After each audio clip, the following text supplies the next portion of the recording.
Olá, este é o programa Segurança Pública em Debate, uma realização do Sindicato dos Delegados de Polícia do Estado de São Paulo, da Associação dos Delegados de Polícia do Estado de São Paulo, do Sindicato dos Delegados de Polícia Federal do Estado de São Paulo e da Associação Nacional dos Delegados de Polícia Federal, Regional São Paulo.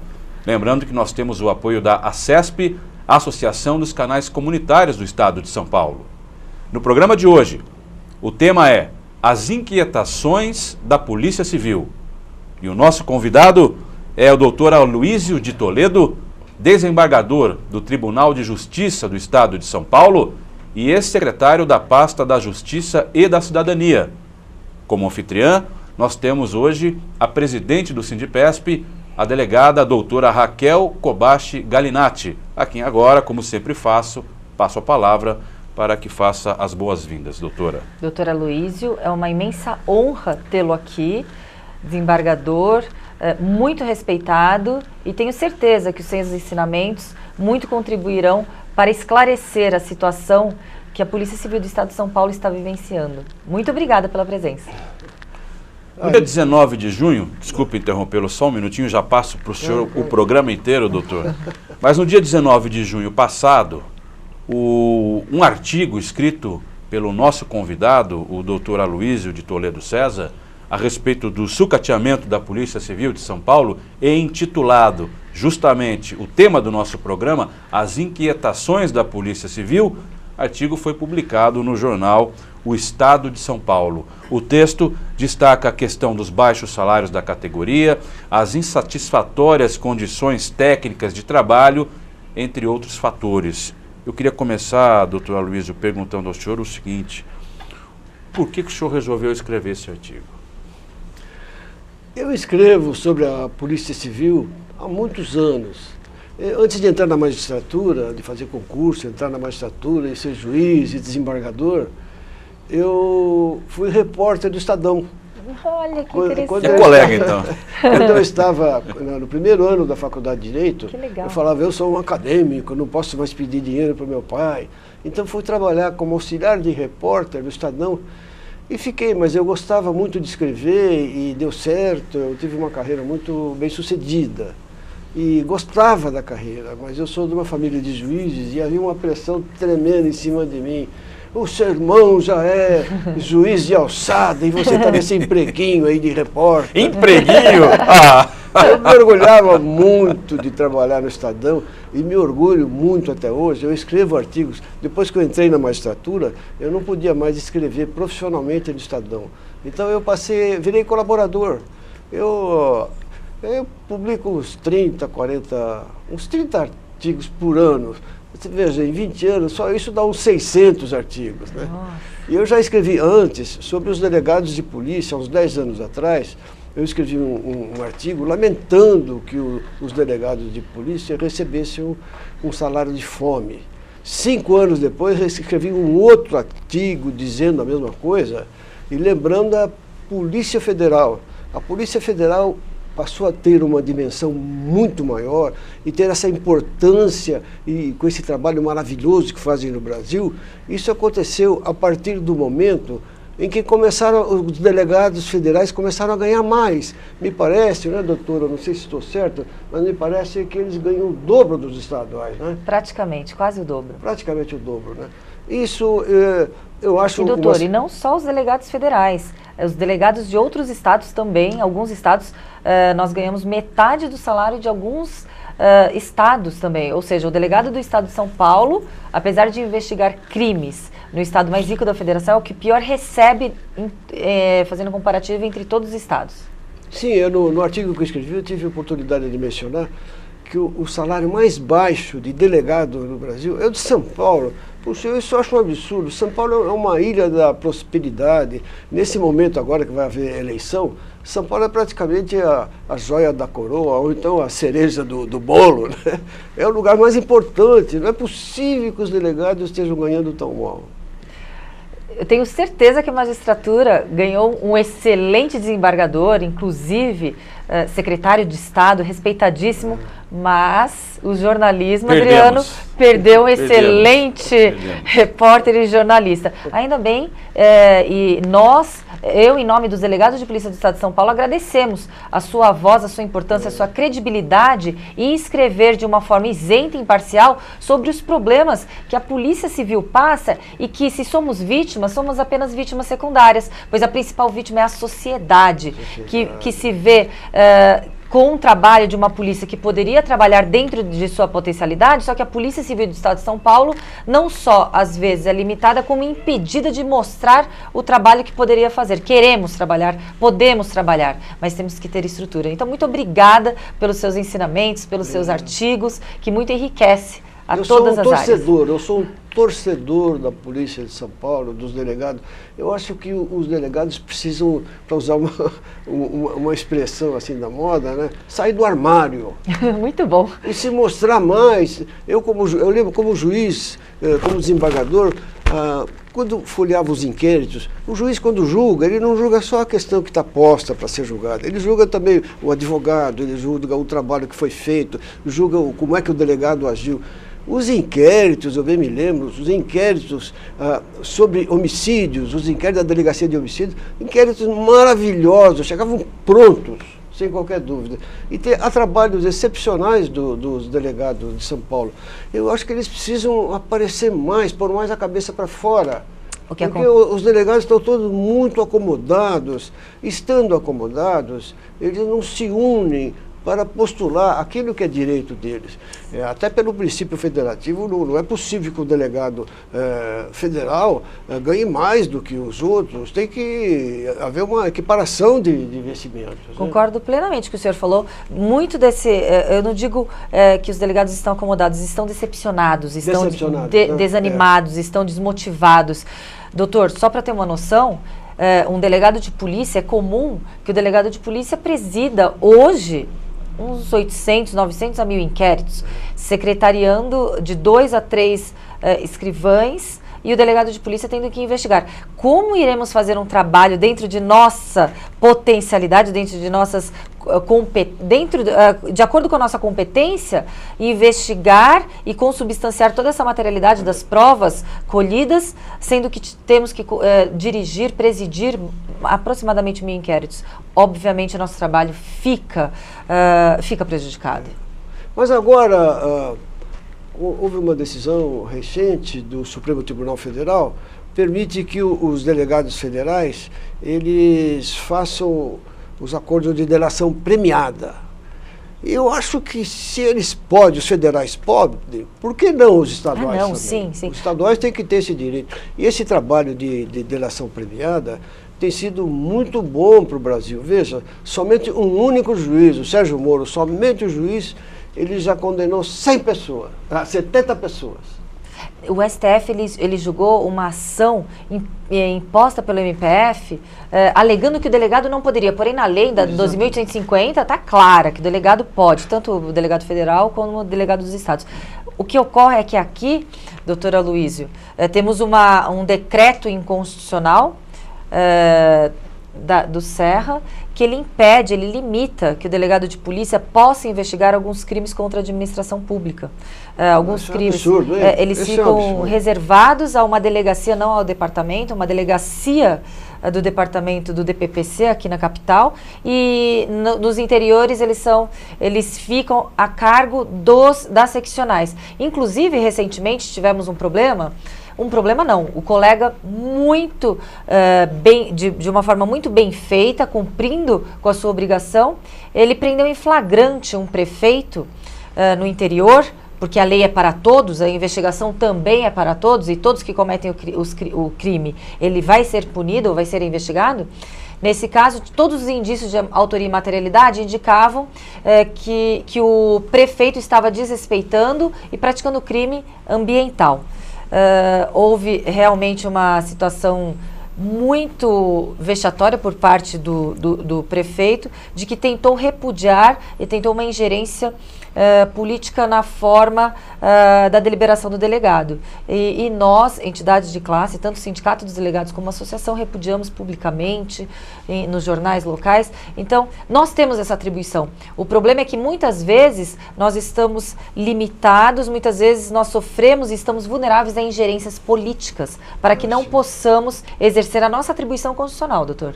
Nós talvez se possa começar por entrar com uma ação que declare a inconstitucionalidade desse decreto. Exatamente. Principalmente em face dessas decisões posteriores todas que mostram que ele é um decreto que não é mais aplicável. Exatamente, né? exatamente. Mas isso tem que ser judicialmente reconhecido, né? E pode fortalecer a posição dos delegados de polícia de São Paulo. Exatamente. Né? Eu sempre torci para os delegados de polícia de São Paulo e acredito que eles ainda vão chegar numa posição. Eu gostaria que eles ficassem tão importantes e tão famosos como os delegados federais. É possível isso, doutor? É possível, é possível. Se depender dos delegados de polícia, é possível. Temos que combater a falta de vontade política daqueles gestores temporários, daqueles plantonistas do governo eleito pelo povo. Aqueles que não cumprem o seu papel serão cobrados, assim como nós estamos cobrando diariamente que o governo cumpra com o seu papel, não com a Polícia Civil, mas com a população.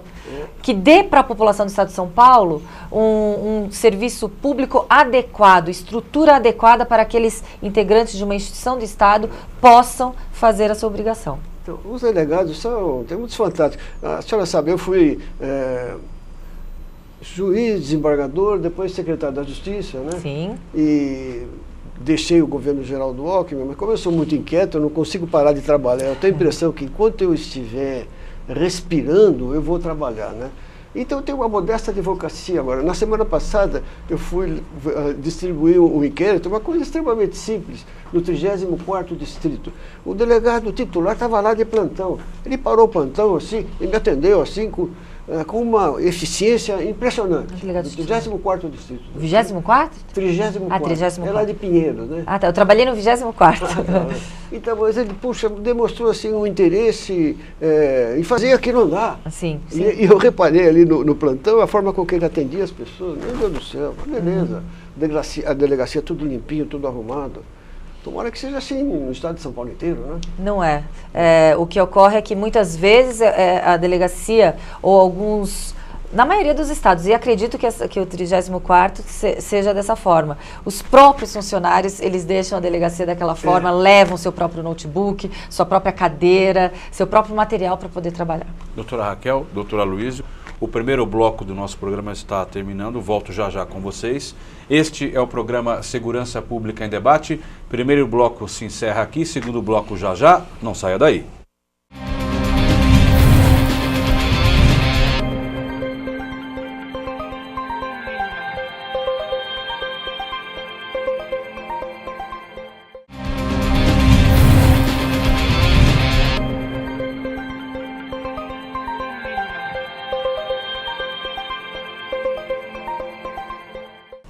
Olá, este é o programa Segurança Pública em Debate, segundo bloco do programa de hoje, em que estamos falando sobre as inquietações da Polícia Civil.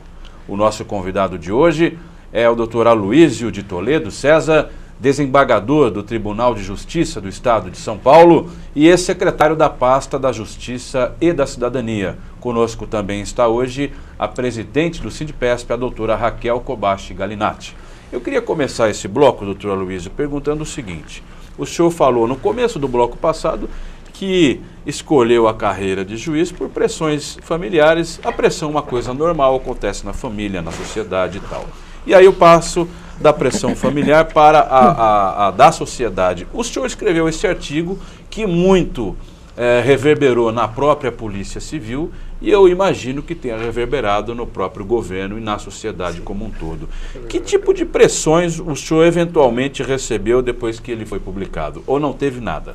Não recebo pressão nenhuma. O que eu recebo são críticas e elogios. Nos meus artigos todos, embaixo eu ponho o meu e-mail, exatamente para que os leitores se manifestem. Olha, gostei, não gostei, né? E em média eu recebo mais de 50, às vezes até mais de 100 e-mails de pessoas que leem, comentam, dão os parabéns, outras divergem. Eu acho muito importante ver a opinião dos leitores, né? Porque nós estamos escrevendo para quem? exatamente para eles, né? E o artigo teve uma repercussão muito boa, mas pressão sobre mim nenhuma mesmo. Mas na verdade, quando eu disse pressão, talvez eu tenha me expressado mal. Era realmente qual foi a reverberação dele. Então o senhor disse que recebeu muitos e-mails. Muitos e-mails. É disso que eu estou querendo me referir. Muitos e-mails de quem? Delegados, sociedade civil? Eu recebi alguns e-mails emocionantes de delegados aposentados. Conte de alguns aí. Teve um que ele disse que quase chorou ao ler o artigo, doutor. porque é uma coisa que ele a vida inteira tentou. Que lindo. Tentou receber. Recebi e-mails de delegados de outros estados. Nossa! Dizendo aqui em São Paulo, aqui no meu estado também a mesma coisa, os delegados não se dão importância aos delegados, né? Então, uma repercussão boa. Esse assunto estava muito adormecido, né? O primeiro artigo que eu escrevi criticando a situação dos delegados, dos baixos salários, faz 10 anos. 5 anos depois, escrevi um outro repetindo. E agora, outra vez, os baixos salários continuam. Então, doutor Luiz, na sua opinião, por que isso não muda? O senhor já foi secretário de Estado. Não muda, porque eu acho que os delegados, como eu falei aquela hora brincando, não saíram do armário. Tem que sair do armário. Anos atrás, o presidente João Figueiredo recebeu um convite de ir para a China, para conhecer a China. E o governo chinês me convidou. E eu fui também para a China. Quando o presidente chegou, eu já estava lá, né? E na China eu conheci, doutora, o embaixador chinês, o embaixador brasileiro na China. Um homem de uma inteligência luminosa. E ele me disse uma coisa que eu nunca mais esqueci. Ele falou: olha, doutora Luiz, pensa bem o seguinte... se o senhor é proprietário de uma enorme fazenda em plena safra, tem umas 20 famílias lá trabalhando, se uma das famílias chegar e falar: olha, se não aumentar o salário, hoje eu vou embora amanhã. Você fala: vai embora, né? Então, se chegar uma pessoa para pedir, isso é assim. Mas se chegarem os 20, o senhor já imaginou o que pode acontecer? Olha só. então, o que eu vejo em relação aos delegados, que está faltando isso, eles juntos chegarem. Ora, não queremos mais, não. Nós só queremos aquilo que nós temos direito. É isso, doutor. Perfeito, muito bem colocado. Falta mais união. Mais união e disposição para enfrentar as adversidades, porque nem sempre veja, o problema que eu estava sentindo existir entre vocês os delegados não se sentem representados no governo do Estado. Existe o delegado geral, mas o delegado geral, ele é um representante do governo de São Paulo entre os delegados, e tem que ser o contrário, ele tem que ser um representante dos delegados no governo. Então, o ideal seria, se vocês delegados se unirem, conseguir fazer uma lista tríplice democrática e levar para o governador: olha, governador, temos uma lista tríplice, o senhor, por favor, escolha aquele que for melhor. É assim no Ministério Público. É assim na magistratura, na magistratura, defensoria. para indicação de desembargadores Sim. e pelo quinto constitucional. Sim. É uma lista tríplice. Então, os delegados me parecem muito parados a respeito disso. Sim, exatamente. Temos que, através de uma lista tríplice, que é o que nós estamos, inclusive, organizando, não teríamos essa situação que está sendo vivenciada em São Paulo, uma interinidade, uma ausência de líder, desde que houve a renúncia do então governador Geraldo Alckmin para se candidatar a outro cargo. O atual governador, ele deixou na interinidade uma instituição de Estado sem um líder para poder, um superior hierárquico, o chefe máximo da instituição, o delegado-geral, e isso acarreta em graves danos, pois trabalhamos o dia a dia, mas não temos um planejamento estratégico a longo prazo, a médio prazo, pois existe uma ausência de líder. E se tivéssemos já colocado uma lista tríplice com mandato fixo, essa situação nunca teria ocorrido. Exatamente. Perfeito, muito pontual, muito bom pontual, doutor. Eu, como secretário da Justiça, me encontrava muito em solenidades assim com o delegado-geral, tinha a melhor das impressões dele. Mas eu sentia claramente que ele era um homem do governo do Estado. Sim. Não era um homem dos delegados. Sim. Isso, se não mudar, vocês vão continuar numa posição de inferioridade que é inadmissível. Exatamente, mas sempre respeitando a hierarquia, o que estamos pleiteando não é uma independência, sim uma autonomia, e a autonomia é diferente de independência, sempre haverão outros órgãos, outras instituições fiscalizando a Polícia Civil, assim como é, mas uma autonomia orçamentária e administrativa, pois quem melhor sabe como conduzir a instituição, se não o próprio delegado, está ali no artigo 144, parágrafo 4º da Constituição. E o que ocorre, ocorre um desvio dessa atribuição, pois o secretário de Estado, ele não é o chefe da instituição. É um delegado, e está no artigo 144. E há uma ingerência política a partir do momento em que o secretário de Estado ele deveria somente coordenar a integração entre as polícias, entre a Polícia Judiciária e a Polícia Civil. E nunca nunca de uma forma em se colocar uma ingerência política dentro de uma instituição, porque quem está constitucionalmente tem essa atribuição e tem a competência é um delegado. E no caso seria o delegado-geral. Então, existe esse desvio de funções, até mesmo da Constituição, uma interpretação totalmente equivocada da Constituição Federal. O chefe máximo da instituição é o delegado-geral, não o secretário de Segurança Pública. Aliás, o secretário de Segurança Pública atual, ele não se mostra apto a conduzir a Polícia Judiciária. Senão não estaríamos na interinidade até hoje. Teria alertado, né? Outro ponto que eu acho importante, que os delegados podem ter uma participação efetiva, é sobre a legislação penal. Veja, doutor, um menino de 18 anos que pego com 100 gramas de maconha no bolso, ele em 3 dias está na cadeia. Aquele que rouba 10 milhões de dólares lá na Petrobras, você vai conseguir condená-lo daqui 10, 15 anos. Não é possível isso. E essa condenação, quando é muito tardia, às vezes ela se torna até injusta, porque nesse espaço de tempo a pessoa pode até ter mudado.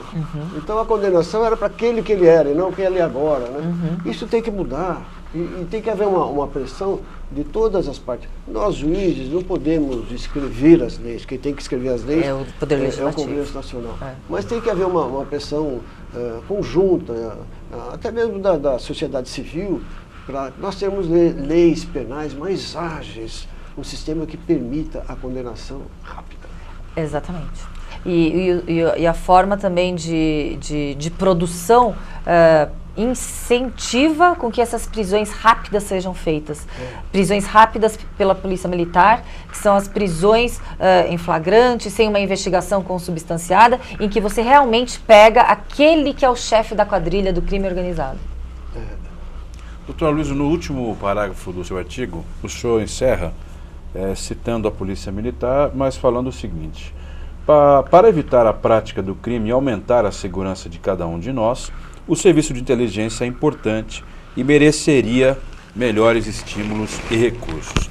Há uma crítica recorrente e contundente que as entidades de classe de delegados de polícia fazem em relação ao não investimento na inteligência policial nos últimos anos e, portanto, ao sucateamento também da Polícia Judiciária Paulista.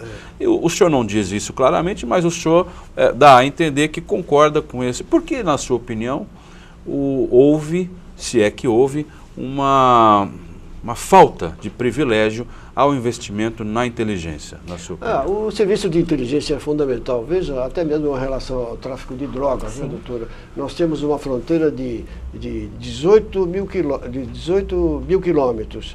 Temos um litoral. Qualquer barquinho encosta numa praia e descarrega uma tonelada de cocaína. E temos uma fronteira com países produtores de cocaína. Não sei se a senhora sabe disso, doutora, mas na Colômbia, nós brasileiros somos mal vistos, porque aqui está o mercado consumidor de cocaína. Nossa, então eles raciocinam o seguinte: se não tivesse o mercado consumidor de cocaína no Brasil, nós aqui na Colômbia não estaríamos vivendo essa criminalidade enorme pela produção da cocaína. Né? E como é que se combate a droga? Se a droga for produzida, o traficante sempre encontra uma forma de passá-la, sempre encontra. Então o ideal é impedir a produção. Nesse ponto, eu critico muito o governo federal brasileiro, porque ele podia fazer uma aliança maior com os outros estados, com a Bolívia, com a Colômbia, com a Venezuela, para impedir a produção de cocaína. Que se produzir, com certeza ela chega na sua casa, na dele, em tudo quanto é lugar, nas escolas. Mas não sei, às vezes eu penso que só eu enxergo isso. Mas por que, na sua opinião, existem governos que privilegiam muito mais o investimento na polícia ostensiva do que na polícia de inteligência? É um erro. É um erro. Eu tenho um primo que é delegado, né, o César Augusto de Toledo César. Ele é um defensor terrível de ampliar o serviço de inteligência, porque o serviço de inteligência é que permite, com antecipação, aclarar o crime que está acontecendo, né? Tem que haver ampliação cada vez maior, mas parece que está havendo nesse setor de inteligência, da Polícia Civil, parece que está havendo uma dinâmica bem maior, né, doutor? Sim, mas ainda muito tímido tímido, face ao que poderíamos realmente produzir e investigar. É muito tímido, de acordo, porque temos os melhores delegados, os melhores policiais, digo até um dos melhores da América Latina. O que falta é incentivo, é investimento e estrutura para que possamos fazer esse trabalho. Com pouco conseguimos fazer muito. Imagine se tivéssemos o mínimo adequado para podermos trabalhar, o que não temos. Doutora Raquel Kobashi Galinatti, presidente do Sindipesp, muito obrigado pela sua participação. Doutora Luísa Toledo César, desembargador do Tribunal de Justiça do Estado de São Paulo, ex-secretário da pasta da Justiça e Cidadania, muito obrigado pela sua participação aqui no programa de hoje. Obrigado. Este foi o programa Segurança Pública em Debate. Nós conversamos hoje a respeito das inquietações da Polícia Civil. A você que nos acompanhou até aqui, o meu muito obrigado e até a próxima.